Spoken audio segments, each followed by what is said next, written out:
Friends, అందరికీ నమస్కారం. Friends, ఏపీలో కూటమి ప్రభుత్వం మరో కీలక నిర్ణయం తీసుకుంది. ఆంధ్రప్రదేశ్ రాష్ట్ర వ్యాప్తంగా కూడా ప్రతి ఇంటికి ప్రాపర్టీ కార్డులు అయితే కనుక ఇవ్వబోతోంది. ముందుగా ఈ 9 నగరాలకు కూడా ఇస్తామని చెప్తున్నారు. ఈ కార్డుల వల్ల ఏంటి ఉపయోగం, ఎందుకు ఇస్తున్నారు, ఏంటనేది అయితే తెలుసుకుందాము. వీడియో పూర్తిగా చూడండి, అలాగే తప్పకుండా లైక్ చేయండి. మరిన్ని అప్డేట్స్ కోసం ఛానల్ని సబ్స్క్రైబ్ చేసుకోండి. ఇంక వివరాల్లోకి అయితే వెళ్ళిపోదాము. ఆంధ్రప్రదేశ్లోని ప్రతి ఇంటికి కూడా ప్రాపర్టీ కార్డు, అందరి ఆస్తులు సేఫ్. ముందుగా ఈ 9 నగరాల్లో ఇస్తామని చెప్తున్నారు. ఏపీ ప్రభుత్వం కీలక నిర్ణయం తీసుకుంది. నక్షా సర్వేను మళ్లీ తిరిగి ప్రారంభించాలని భావిస్తోంది. ఈ మేరకు కేంద్రాన్ని సంప్రదించనున్నారు. ఈ నక్షా సర్వేను పూర్తి చేసి ప్రతి ఇంటికి ప్రాపర్టీ కార్డును అందజేయాలని భావిస్తున్నారు. వాస్తవానికి చూస్తే గత ఏడాది సర్వే గడువు ముగిసింది. ఇప్పుడు కేంద్రంతో మాట్లాడి సర్వే ప్రక్రియను పూర్తి చేయాలని భావిస్తున్నారు. త్వరలోనే నక్షా సర్వే ప్రారంభమవుతుందని భావిస్తున్నారు. ఆంధ్రప్రదేశ్ ప్రభుత్వం ప్రజల యొక్క ఆస్తులకు భద్రత కల్పించేందుకు కీలక నిర్ణయం తీసుకుంది. నగరాలు, పట్టణాల్లో ప్రతి కుటుంబానికి కూడా ప్రాపర్టీ కార్డులు అయితే జారీ చేయనుంది. నక్షా అంటే national geospatial knowledge based land survey of urban habitations.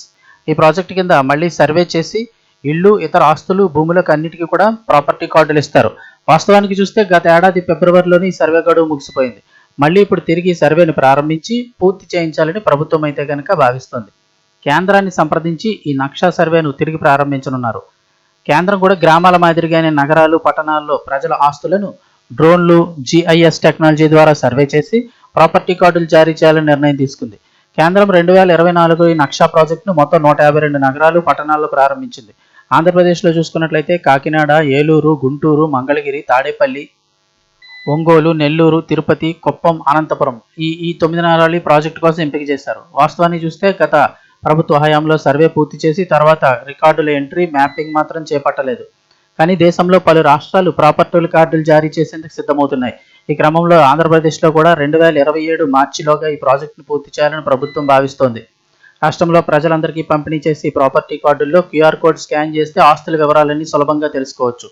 అలాగే ఇల్లు, భవనాలు, భూములు, స్థలాలు, విస్తీర్ణం అన్ని మీ డీటెయిల్స్ అన్నీ కూడా వివరాలు కార్డులో ఉంటాయి. అలాగే ఆస్తులకు సంబంధించి రిజిస్ట్రేషన్, మ్యూటేషన్ కూడా చాలా ఈజీగా ఉంటుంది.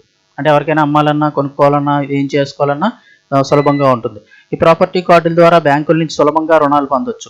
అలాగే మున్సిపల్ శాఖ అధికారులకు కూడా చాలా ఉపయోగకరంగా ఉంటుందని, సమగ్ర ప్రణాళికను రూపొందించుకునే అవకాశం ఉంటుంది. అందుకే ఆంధ్రప్రదేశ్ ప్రభుత్వం నక్షా సర్వే పనుల్ని పూర్తి చేయాలని భావిస్తోంది. త్వరలోనే దీనిపై క్లారిటీ వస్తుందని అయితే చెప్తూ ఉన్నారు.